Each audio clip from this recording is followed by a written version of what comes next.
Hello and welcome to Something Rhymes with Purple.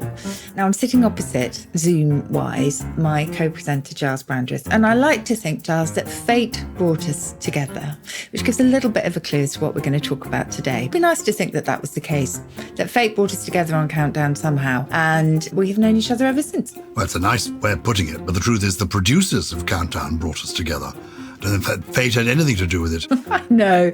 I'm trying to lead gently into our subject for today with no nonsense at the beginning, but that's fine, you're right. It was the ITV producers. Well, I want some nonsense at the beginning because we're going to talk about fate, destiny. Yes. Kismet. We're going to talk about Kismet. Yes. Whenever the word Kismet comes up, I think, because of my generation, of a famous show. Kismet cake. No. What's Kismet? What's Kismet Kate? Kiss me Kate, not cake. Oh, Kiss Me Kate. Oh, you are in a skittish mood. Oh, sorry. Kiss Me Kate is indeed a wonderful musical by the great Cole Porter. Yeah. But there was an earlier musical called Kismet, based on a novel called Kismet, written around the year 1911 by a man. The novel was written by a man called Edward Knobloch. Ooh. Marvellous name, that, Knobloch. Yes. I think he was European in origin.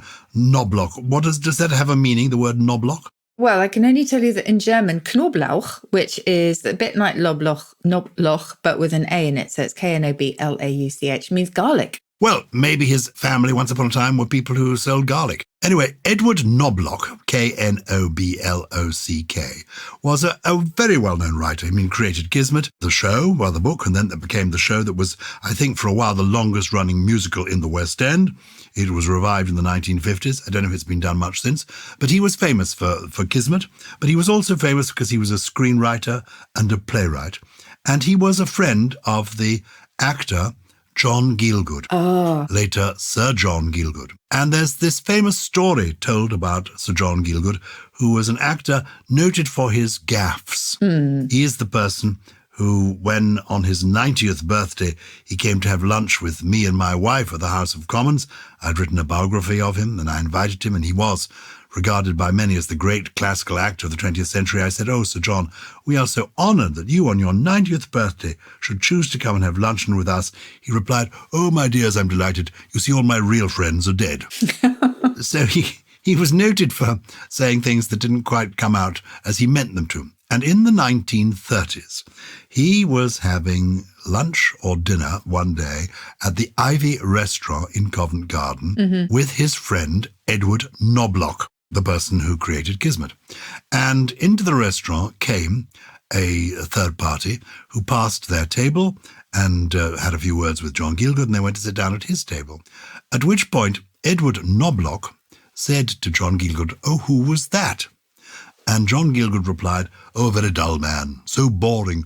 Really a duller man you can't imagine. He is so boring. He's almost as boring as Eddie Knobloch." Not you, Eddie. Oh, the other Eddie Knobloch. Oh, no. It's a nice story. Are you sure none of these were actually quite deliberate and clever? I don't know. There was something about his gaffes that you're quite right that suggests sometimes he was being deliberately a little bit naughty. So, Kismet. Back to Kismet. Could you tell me about the origin of the word? I've told you about the novel. Yes. That was written by Edward Knobloch around 1910-11. Yes. Tell me what the word Kismet means and where it comes from. Yes, well, Kismet is your fate or your destiny, really, isn't it? It's a kind of power that determines the course of the future. But it's used quite often when somebody, this is how I have heard it anyway, in more recent times. If something happens which gives somebody their comeuppance, somebody might mutter, "Oh, Kismet." In other words, they had what was coming to them. Have you heard it used that way? Not really. Or it's used positively as well, but I've heard it used that way as a sort of single word retort. Anyway, it's rather beautiful because it's one of the few words that came directly from Turkish into English, and it was borrowed in the early 1800s, and it's always been a sort of synonym of fate. And the original Arabic word was kisma with a Q, and it doesn't require the U, Qisma, meaning a portion or a lot. So we'll find lot in that sense of fate, what is allotted to you, in quite a lot of words that are to do with your destiny and to do with your fate. But the Turkish language actually gave us a surprising number of words, but they quite often came from other languages that had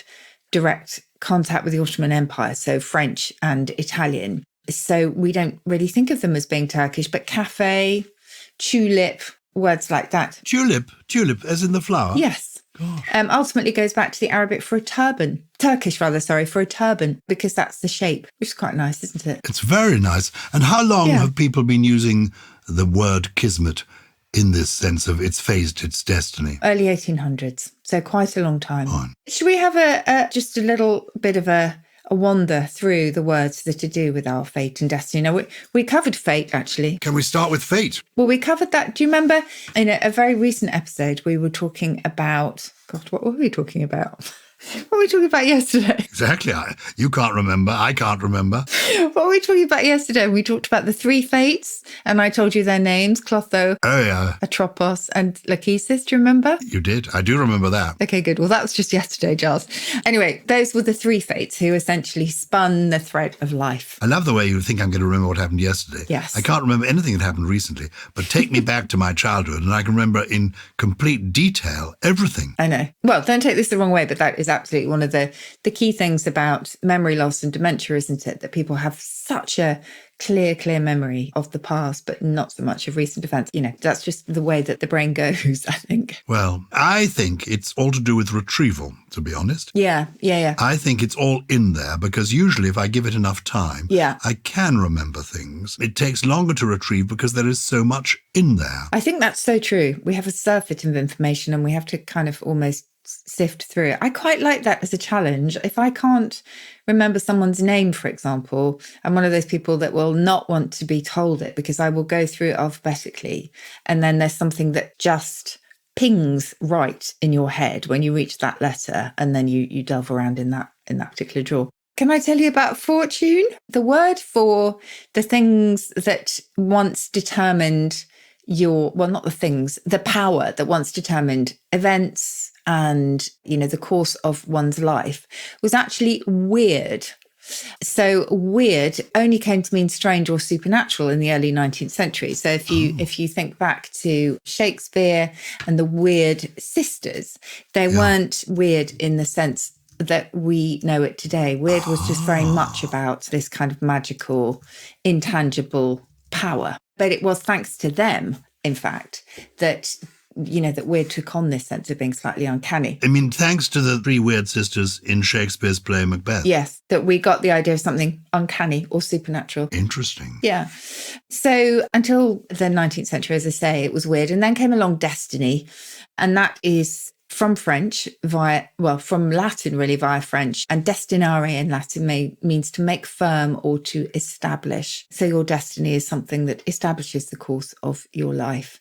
And it's quite interesting. I mean, if you take a snapshot of these words, you will see just how broad the sweep is of English when it comes to taking from other languages, because fate comes from Italian, fata, destiny, as we've just heard, came from French, and luck, we think, came from German, and they still have Glück in German, meaning happiness. And luck and happiness have been very much entwined throughout history. Very good.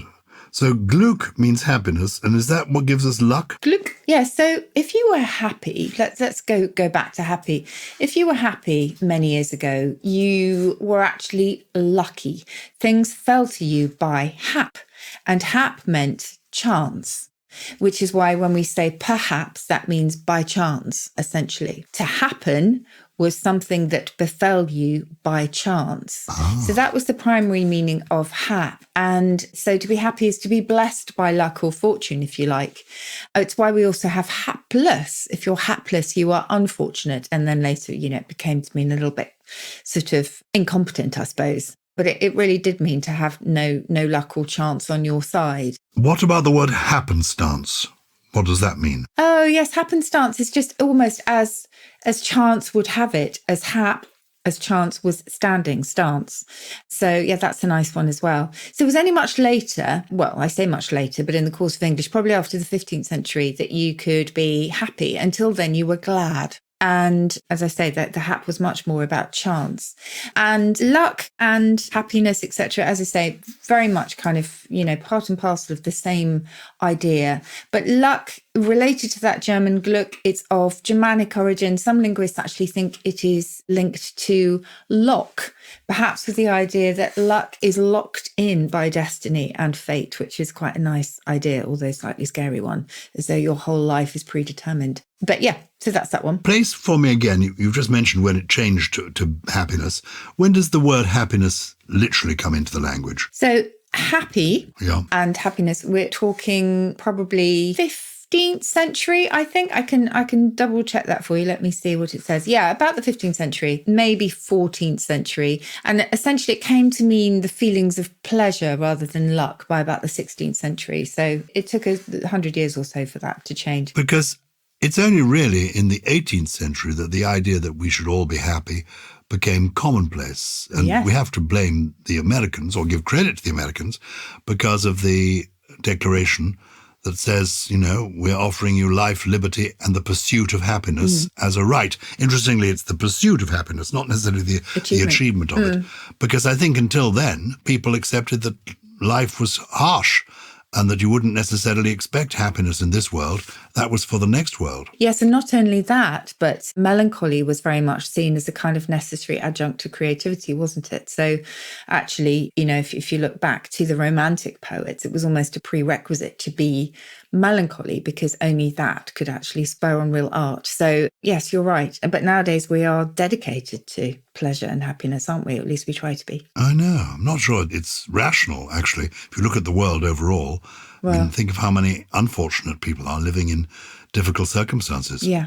Certainly, it's a wonderful aspiration. It is. What is fortune? We go back again to Latin for this, and the Romans, and the Roman goddess Fortuna. And Fortuna probably, she personified luck or chance, and she gave us both fortune and fortuitous too. And fortune favours the brave. That idea can be traced back to classical times as well. So Virgil in his Aeneid includes the line "Audentes fortuna iuvat," which also means fortune favours the brave. In other words, going back to our aspiration towards happiness, you have to be bold in order to achieve it, is the idea there. You certainly do. Absolutely. Certainly you have to be brave and hardworking. Oh dear. Fortune. When does fortune, in terms of money, become a word? Because in this early use of it, where we're using it now, fortune means, because you can have a fortunate fortune, can't you? You can be fortunate, but you can also be unfortunate. But fortune meaning lots of money. He's got a fortune. When does that come in? Yes. That's very, very interesting. So I'm looking in the OED because I can't tell you that off the top of my head.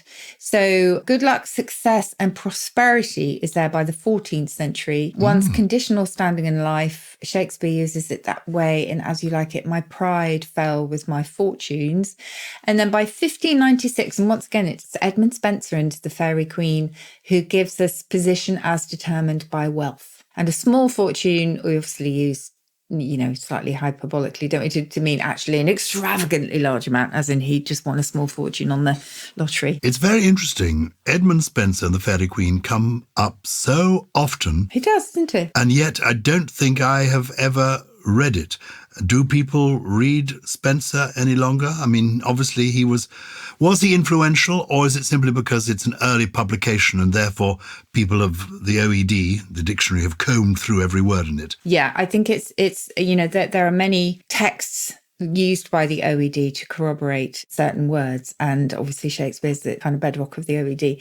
But yes, it is a case that this was a very popular, widely printed work that was incredibly influential. So they have gone there. So it does not mean that this is the first record necessarily, just that this will give us an idea of the timeline. But of course, sometimes it will have been their invention. But I think not, given that they were picking up an existing word. I think it's highly likely it was being used in that sense already. And we've talked about chance as well, and that's quite interesting because that, again, a bit like hap, is all about an external influence that comes to you over which you have no control. So the ultimate source of that is the Roman or Latin word cadere, to fall. And it spawned lots of words, including accident. So the double CID goes back to that cadere, to fall. And chance could mean an accident as well as the way things happen. So yeah, it's all about something befalling you. So it's tautological to talk about an accident of chance. People do, don't they? Do they? Okay. Yes, they say, it was an accident of chance, or indeed a chance accident. But in fact, it's the same thing. Chance accident, yeah. Yeah. It is a little bit of a tautology. You're absolutely right. And just while we're here, and I know it's not directly relevant to Kismet, but do you know the story behind, or one of the stories behind chancing your arm? No, this is what I love. It doesn't need to be related to Kismet. I love going down these highways and byways. Chancing your arm is very relevant to me, as you know, because I fell over and broke my arm. Well, yes. How is it these days? Well, I'm still doing, I can illustrate, the listeners cannot see this, but I'm now showing Susie how I'm able to lift my arms more effectively. That's good. I'm mirroring you. Yeah. Well, chancing your arm. So lots of different theories, but there's one that absolutely all etymologists, I think, love. So, it could have come from tailors who rushed the job of sewing a sleeve, for example, and then, they chanced it because it could all come loose. Or it could be the stripes on a military uniform designating rank. So if you do something foolhardy, you're actually risking your entire career. But this is the lovely story. So it really is linked with a feud between two Irish families in the 15th century. One is the Ormond and the other is the Kildare. And according to the story, the Earl of Ormond had taken refuge in Dublin, is it St. Patrick's Cathedral in Dublin? Yes. So he was there. The Earl of Kildare actually thought that enough's enough. We've feuded long enough. Let's put an end to the fight. So in order to show his kind of gesture of peace, he cut a hole, it is said, in the cathedral door and put his arm through it. And the Earl of Ormond thought, okay, let's reconcile. Put his own arm through, shook his hand rather than cutting it off. Is that lovely? Oh, it is truly a lovely story. He did risk his arm because it could have been absolutely, lopped off with a sword, instead of which they made peace. And that is the true origin of chancing your arm. We don't have definitive evidence, so we don't know yet, but I'd love to think that at least that's how it was popularised. Oh, I've heard of people being jinxed. Oh, yeah, this was a really good one. That means you've got sort of bad luck permanently upon you. What's the origin of that? You have to look back to early witchcraft for this. Ooh. Because the jinx, I'm not sure if it would have been pronounced jinx or yinx, so JYNX, was a bird called the wryneck. And this was apparently used in various ways in early witchcraft, which is quite extraordinary, really. So from the bird, and as we will hear quite soon, birds have informed quite a lot when it comes to fate, etc. I'm trying to remember how it's now extinct. I think it's the Yinx torquia, which is from the Latin torquia, to twist. And I just don't quite understand it. It was, as I said, it was linked to witchcraft and divination and magic, but I'm not quite sure. I can't remember how they used it. But it's called the wryneck because when it's alarmed, it twists its neck right round and it makes this hissing noise, which means that it really was quite scary to behold. Quite what the witches did with it, I'm not completely sure. Did you ever, when you were a child, think you might be rather a good witch? I love the idea of white witches, good witches. Did I think I would be? No, I don't think I ever imagined myself as one. I'm wondering whether in retirement, you and I, Susie, could become an elderly witch and wizard. Ooh. And we could set up shop somewhere and sell spells, make our money that way. People could come and visit us. Well, if you go back to Anglo-Saxon times, witches you could have been a witch because they were both sexes. And the masculine form was Wicca, Wicca, which unfortunately gave us wicked, because witches have traditionally, as we know, had a very, very tough time through history. And of course, that's been revived by modern pagans. That's the name of their religion, Wicca. And a female witch was a Wicca with an E at the end. But yes, male witches would now be called wizard. But nicely, wizard also gave us wise, the word wise. Lovely. So, how interesting. So witches gave us wicked and wizard gave us wise. Yes, but witches could be both, but I don't think that's as misogynistic as it sounds. Good. Excellent. Well, I mean, we would be benevolent as witch and wizard, you and I. Oh, we would be white witches. We would be. But I want to have I don't want a white hat necessarily. I want a pointed black hat with, signs of the zodiac on it, moons and that sort of thing. I want to look like a proper thing. Okay. Yeah, if you don't mind. Anyway, auspicious. Now that's a good word. Yes, this is where birds come right back into play, because you will know, won't you, about the auspex? So the auspex in Roman times was an observer of the birds. Incredibly important role in Roman times. So before any important event, before any election, before any investiture of an emperor, etc., the birds would be looked at to predict future events and to see whether a time was the right one, essentially, for something to happen. So it was to take omens from the birds and the patterns, the swirling patterns in the sky, the types of birds that they were, essentially. It goes back to avis in Latin, meaning a bird, and speccare, meaning to look. Oh, so it's very simple. The aus comes from avis, the bird. Yeah. And the specious part is from speccare, to look out. Yes, and auspex was also known as an augur. Again, that's from avis, bird, a bit more hidden there, together with garere, meaning to talk, which gave us garrulus as well. So if something augurs well, it's a sign of a good outcome. It's auspicious. So you can see just how important these people were in looking to the skies, etc., and seeing whether or not an event should take place. They also looked, didn't they, into the entrails of animals, I seem to remember. That's continued, or that did continue for quite a long time. So in Scott's dictionary, for example, you'll find some quite extraordinary words like taghelm. And the taghelm is studying the entrails of a dead sheep under a waterfall. I mean, you can't get more specific than that, can you? No. That is interesting. How would you we would have to go to a class, wouldn't we, to learn about this? I don't want to look at entrails of dead animals, but we could do tea leaves. Oh, I love all that. I love all that. I'm a great believer in the tea leaves. I'm even a believer in cutting the end of a banana and asking it a question. And if the letter... You know about that. I don't know about this. The opposite end of the banana, not the end you peel, but the other end of the banana. Yeah. The little sort of stubbly bit, the other end. You ask it a question requiring the answer yes or no.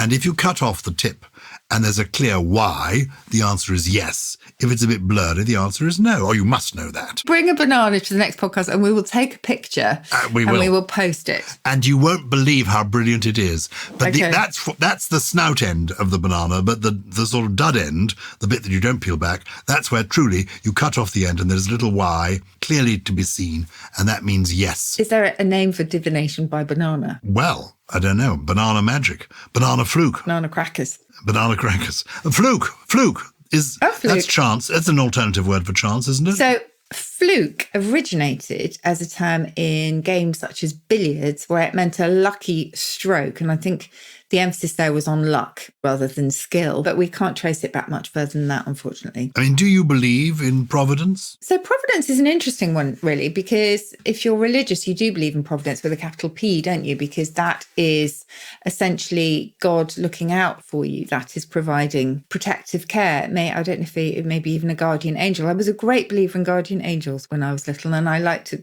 think that they still exist. How about you? Oh, I love the idea of a guardian angel, a personal guardian angel. Yeah. Yes, I love that. Yeah. I mean, with the word providence, you said protect you and provide for you. Is that what the origin of providence is? Yes, it is all about providing for you, really. But provide actually first meant to foresee, in other words, to kind of look out in that sense. So it's pro, meaning before, and then videre, which gave us video and vision and all sorts, meaning to see. So that's where that comes from. There, of course, there's the famous Shakespeare line, there's a providence that shapes our ends. Oh, that's lovely. Isn't there? I forget how that... Oh, you must... I'm trying to remember the quotation now.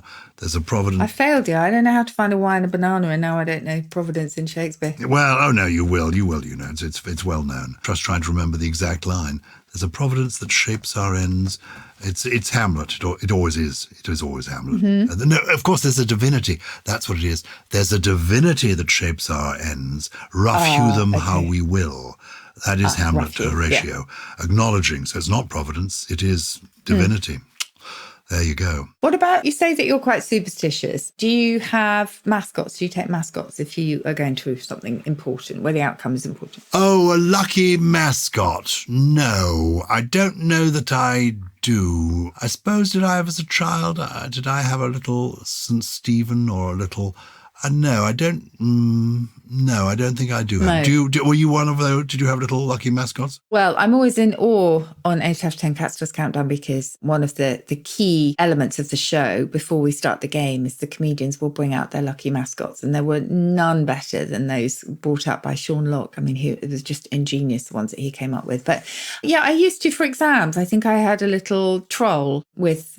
I can't remember what colour hair, but a mascot is quite interesting because it goes back to the French mascot with a double T-E, and that meant a witch. In the dialect of southern France, Masco was a witch. But at first, in English, it meant a personal thing supposed to bring good luck, but it didn't have to be carried around with you as such. But the reason it became so popular in English, or the reason it actually entered English in the first place probably, was a French operetta called La Mascotte by Edmond Audrin. And that had its premiere in December 1880, and the very next year it made its first appearance in English. So it was popular culture that propelled it into our language. Look, this is bookending this part of our podcast so beautifully, because we began with Kismet, a famous musical from 1911, and we end up with another one, Mascotte, a French musical comedy. Yes, we have no bananas. We have no bananas today. I love that song. I sing that every time I mention the word bananas to my kids. Yes, it drives them up the wall. And the other one is, now was it Terry Pratchett, I think, which is Nanny Og could never quite spell banana. Nanny Og knew how to start spelling banana, but didn't know how you stopped, which I just love because it's banana, na, na, na, na, na, na. Anyway, yes, I like that. It could go on forever. That is so funny. Anyway, sorry. Oh, no, I love it. And I love the song, Yes, We Have No Bananas. It's been around for an awful long while, you know. It was written by Frank Silver and Irving Cohn, first published in March 1923. So we are celebrating the centenary of Yes, We Have No Bananas. Wow. Without realizing it. I love it. Oh, that's fantastic. I love it. And I have absolutely no idea why they're saying, yes, we have no bananas. We have no bananas today, but it's just perfect and very memorable. We have some correspondence to get to. Okay, we do. And you know, I have to say, when you mentioned earlier that you had a mascot that was a troll, it suddenly reminded me that I did go through a period of having a mascot that was a gonk. Do you remember the gonk? It predated the troll. Same thing. Your troll probably had green hair or blue hair or orange hair. My little gonk was made of leather, and I was very fond of it. Okay. But anyway, it's gone now. Oh. And maybe to our next live show, which is in June, on the 17th of June at the Salisbury Playhouse, if we remember, maybe each of us should take along a mascot. It's at 2:15 in the afternoon. We're talking about water that day, apparently. And so people are interested in coming along. I think there are a few tickets left, only a few. You go to Something Rhymes with Purple. The whole thing is one word, somethingrhymeswithpurple.com. And that's where you can find the route that will give you tickets, or I imagine just get hold of the Salisbury Playhouse. So who has been in touch with us? Well, they have been in touch via our new email address, purplepeople@somethingrhymes.com, purplepeople@somethingrhymes.com. The first one comes from Tamara. Hi, Susie and Gyles. My question is, where did the origins of Boxing Day come from? You're a little early here, Tamara. Is it in reference to boxing up goods, or does it refer to an actual boxing match? I have laugh out loud visual imagery in my head when I think of a boxing match the day after Christmas, which would be a natural continuance of some famously inebriated family Christmas gatherings that I have managed to avoid most of my adult life. Now, I think I know the origin of this. Can I give it to you? I think it's to do with boxes made of clay that were kept in churches, either for the poor or possibly for servants, I don't know. And people put alms for the poor into these boxes made of clay. And as Christmas time, the boxes were broken open. And after Christmas Day, on the day after Christmas Day, the alms were distributed to the poor. Yes. That's my recollection. Is there something like that? Absolutely brilliant, yes. And the reason it's on the 26th of December is that they were put out in honour of St. Stephen, the first Christian martyr. And that was his feast day. Ah, good King Wenceslas last looked out on the feast of Stephen. Exactly. And centuries later, the Victorians then gave Christmas boxes of money and small gifts to their staff. And then it progressed from there, really. People would give boxes to tradespeople as thanks for good service during the year, just as we might, give our wonderful post deliverers a little something at Christmas time. So yeah, we kind of continue it in different ways, albeit not in boxes. So nothing to do with the boxing match tomorrow. I think it's quite fun celebrating Christmas at this time of year. Okay. Well, you never celebrate Christmas at any time of year, if I remember. You just have a very solitary meal with Michelle, and that's absolutely fine. It varies, but we did do a year where we had the microwave Christmas. I can't pretend it was a great success. We got a microwave meal from M&S, and with the whole family, nobody could be bothered to do the work, and we stood each with our own microwave Christmas dinner. We stood by the microwave. We took it in turns to put the meal in there for 2 minutes, and there were us and the 3 children, so 5 of us. It took 10 minutes to prepare, and by the time the last person had prepared their meal, the first person had finished theirs. So we'd finished having lunch by 1:10. We then had to wait an hour and 50 minutes before we could watch the Queen on television. Oh dear. Let's move on. Let's move on. What's the next message? So the next one is, sensitive listeners, switch off now. Hi, Susie and Gyles. I'm a new listener. I'm loving your podcast. Here's my question for you. With the recent coronation in mind, is there any etymological link between king and fucking? Thanks a lot. That's from David in Grenoble, France. It's a rather strange question. Good grief. David, we should say, is writing to us from Grenoble in France. This is a very curious inquiry. With Saturday in mind, is there any etymological link between king and fucking? Well, obviously he's looking at the words on the paper, but possibly he may have heard the backronym. The famous story about the word fuck is that it's an acronym for fornication under command of the king. And the story is that when the population was much diminished during times of plague, etc., then actually, the king would authorize all fertile couples to go forward and procreate, and they would hang little signs outside their door, F-U-C-K, fornicating under command of the king. It's absolute rubbish. Yes, and we've talked about all of this in our swearing episode. So, David, I'm hoping it will be a relief to know that there is absolutely no relationship there whatsoever. So, would you like my trio? The first of my trio is a gastrolator. Gastrolator, G-A-S-T-R-O-L-A-T-E-R. Gastrolator, I don't think this is you, Gyles, is one whose god is his belly. Oh. Yes, a belly. And actually you do have a belly god, somebody who just essentially will do anything to eat and to drink merrily. So gastrolator. It sounds a little bit like a sort of the opposite, like you're having an elastic band operation or something. But anyway, that's what it means. It's from the 17th century. Estivate. Now, we have definitely had this before, but as we are coming up to it, I thought it would be a useful reminder. Well, I like it. I think it's fun. To estivate is to spend the summer. So I could say to you, Gyles, where are you estivating this year? And you could tell me where you were going to go. And that's as in été, the French word for summer? Well, I don't think so. That's interesting, actually. Is it? Maybe it is. Oh, I think it is, isn't it? And maybe you're right. It probably is. It's actually, if you take it all the way back, it's from the Latin estivare, A-E-S-T-I-V-A-R-E, to spend the summer. And it's all related to heat. And it's, of course, the opposite of hibernate. Oh. So that's that one. And then the third one is, I just quite like this one, eye chatter. Okay. Eye chatter was once upon a time a flirtatious glance. So you were speaking with your eyes. So you said there was a lot of eye chatter at this party, for example. Oh, I like that. Well, exactly. Oh, I love that. That's one of the most useful words. Right, can we move on to your poem, please?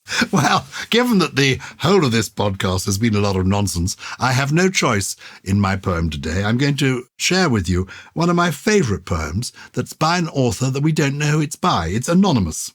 And yet I think you will know this poem. It's called Two Dead Boys. Do you know this poem? Does it ring a bell? No, I don't know this one. Well, here's a go. It's called Two Dead Boys. It's by Anon, one of the most prolific and brilliant of all the playwrights. Oh, forgive me, one of the most prolific and brilliant of all the poets. And it's a lot of nonsense, and it goes like this.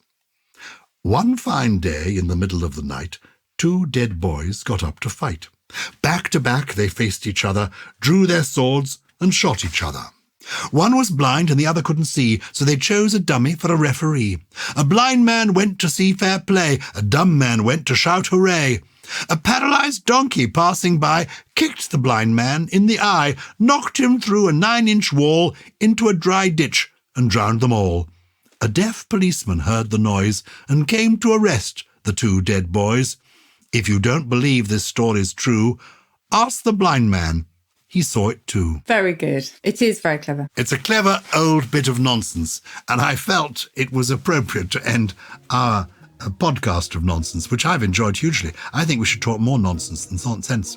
In fact, I probably do all the time anyway. I think we probably do. Thank you so much for listening. I would say putting up with this, but we love having your company. We do also have the Purple Plus Club if you're interested, for ad-free listening and bonus episodes on words and language. Something Rhymes with Purple is a Sony Music Entertainment production. It was produced by Naya Dio with additional production from Hannah Newton, Chris Skinner, Jen Mystery, The Invisible Gully. And today we have Richie, who is our fab engineer, who is throwing his arms up in the air in celebration, something Gully never does. Well done, Richie. Gully, by the way, he's gone out looking for a banana.